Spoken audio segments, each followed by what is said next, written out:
So this is a 2006 Audi A6 with the 4.2 V8, and I'm going to be replacing the starter today. So the first things that you're going to have to do is get some jack stands, a jack, normal stuff.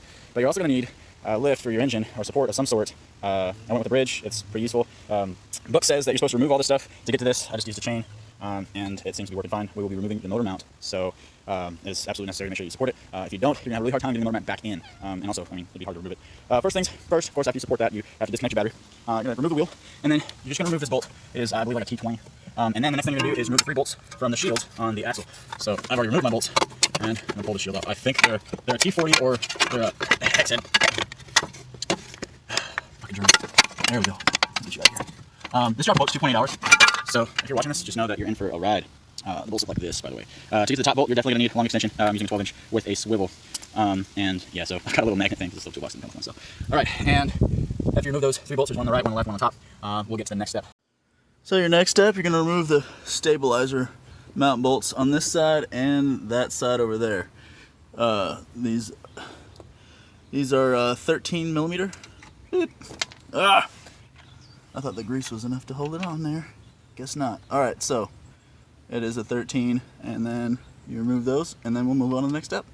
Now that we got those off, the next step is to remove this engine mount console. These are 18s, that one, and that one right there. Adorable. So on the mount, you're gonna have a connector right here. And the easiest way, because it's gonna be dirty and old and whatnot, so get a pick, and then underneath, all you gotta do is pull up on that lip, pull it off, and it'll come off really easy, so you don't have to worry about breaking it. Okay, so this is the connector. The next thing you're doing, this is it's supposed to look like that, so I'll probably be replacing that again later on down the road. There are 3 bolts, one right there, one right there, and another guy right there. They're kind of tight, so I am using a T50 with a 12-inch extension again. If you use a bigger ratchet than this, then I mean it'd probably be a little bit easier for you. But go ahead and remove that mount, and then we'll get to the next step. All right, now that you have removed those bolts, this thing is just going to be kind of in there. If I can get a better view of it.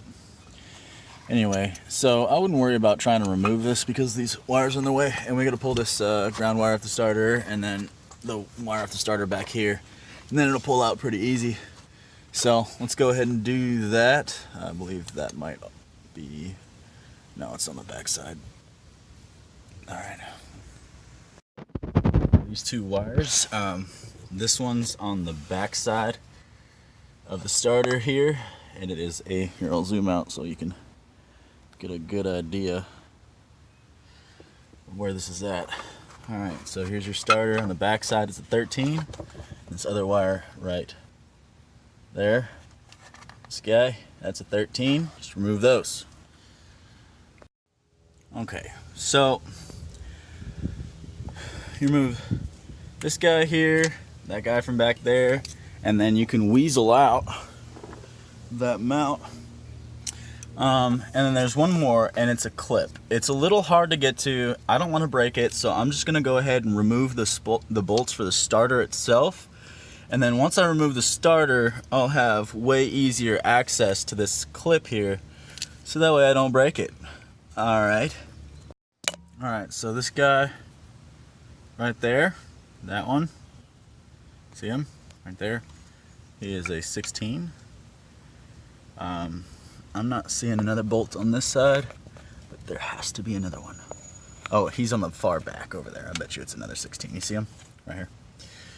So this one's a 16. I'm assuming that one over there is also a 16. So let's take those out. Okay, so those 16s,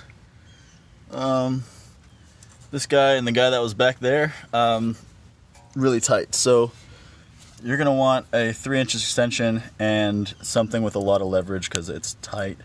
And then back here, you don't want to use a extension at all, because you'll only have about 2 clicks worth of split space through the hole for the axle here, and you'll come around the back, and it's, like I said, it's tight, so you're gonna want some leverage to get that bolt loose. But I went ahead and just loosened this one up, and then took this one all the way out since it was harder to get to.